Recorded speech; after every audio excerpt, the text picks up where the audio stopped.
asalaamaaleykum wa rahmatullah sénégalaises sénégalais doomu àdduna bi yëpp Pape Demba Gadiaga seen frère seen doomu ndey maa ngi am benn message de sensibilisation bu ma bëgg a def ci feebar bi nga xamante ni mi ngi lëmbee àdduna yëpp di remercier d'abord sunu président de la république son excellence monsieur Macky Sall di remercier xalifa diine yi fi nekk yëpp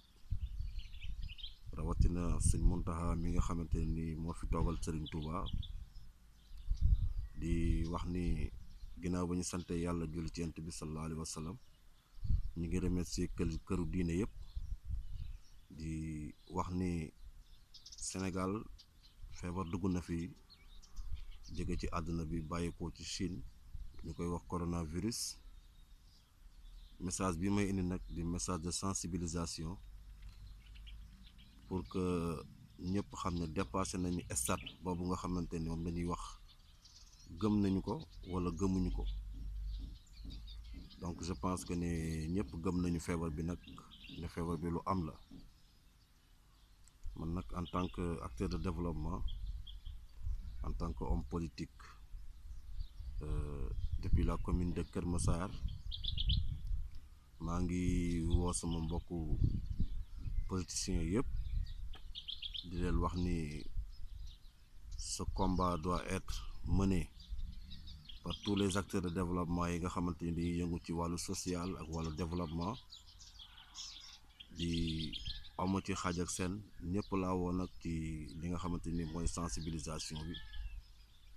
ba ci sunu mbokk yi nga xam ne ñooy def wàllu humour, ndaxte yaakaar naa ne feebar moom bu ñëwee ñu mel noonu lañ leen ci soxla pour que ñu dindi tamit li nga xam moom mooy wàllu stress, ndax tiitaange am na, jaaxle am na. Donc ñoom it les comédiens am nañ ci rôle boo xamante ni c'est très important. Mais di wax ni rek képp koo xamante ni doomu sénégalais nga, doomu àdduna nga, tey war nga soññ sa moroom ci wàllu set, ci wàllu taxawaay boo xamante ne nii dina tax ñu mën a xeex ak feebar bi, xeex boo xamante ne nii dina ko wàññi, ndax chercheurs yi ñu ngi ci ñu ngi dox seen kéemtalaayu kàttan ngir taxaw ci taxaw boo xamante ni taxaw bu mucc ayib la. Donc ñun tey li ñu war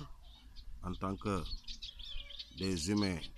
ñoo xamante ni yàlla sunu borom ñun la wàcce feebar bi sunu kaw, te ñuy ñaan yàlla sunu borom mu gaaw may xarañte chercheurs yi nga xam ne ñu ngi xool guddi ak bëccëg nelawatuñu ngir loolu jóge fi, yàlla na ko yàlla dogal ci lu gaaw. waaye di wax ni rek kenn ku ci nekk tamit yaay sàmm sa bopp, nañu téye xale yi, nañu respecté milieu yi nga xamante ni ñu ngi fay dem. boo limee nag déjà rek di nga tudd loo xamante ne nii xëy na dina am ñoo xam ne am neneen nuñ ko jàppee, waaye jàpp naa ne bépp milieu boo xamante ni doomu aadama yi dañ fay daje wala nañu xoolaat seen toogaay, defaraat seen taxawaay baax a baax,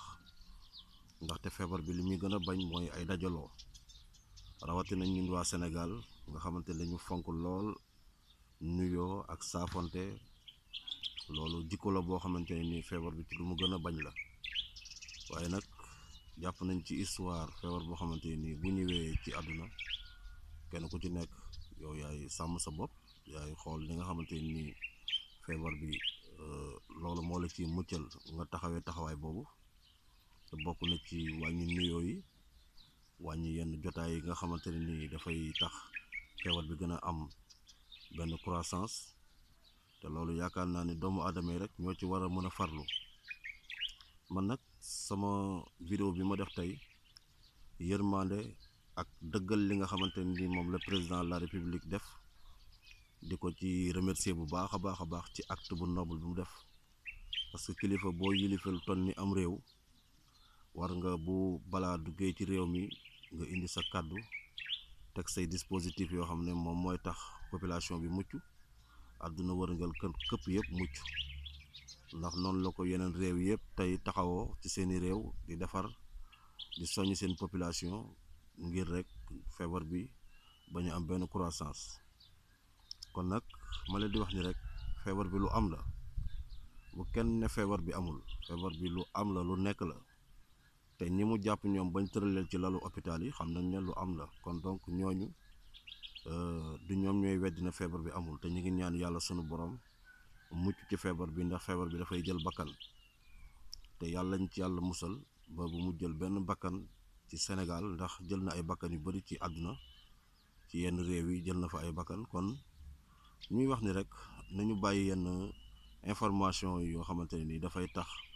di nësaxal xelu doomu aadama yi, ñu naan feebar bi amul ak feebar bi dañ ko pompe ci réewu jàmbur rek ñee ñoo ko pompe waat ci yeneen réew.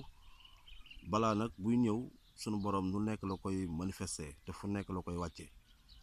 waaye dañ jàpp ne rek feebar boo gis ci àdduna yàlla wàcce na lu koy faj, waaye comme amaguñu lu koy faj te jàpp nañ ne mesure de prévention yi mais wàllu set ak sellal, surtout xale yi tamit nga xam ne dañ leen di bàyyi ñuy dem di foo fu nekk ñu fay dugg, te bu ñu ñëwee war nañu seet seen sellte, raxas seeni loxo, sangaleel. ñun mag ñi nag ñu xool ni nga xamante ni noonu la gën a aajowoo, surtout ci wàllu nuyoo bi ñu jéggalante ko rek,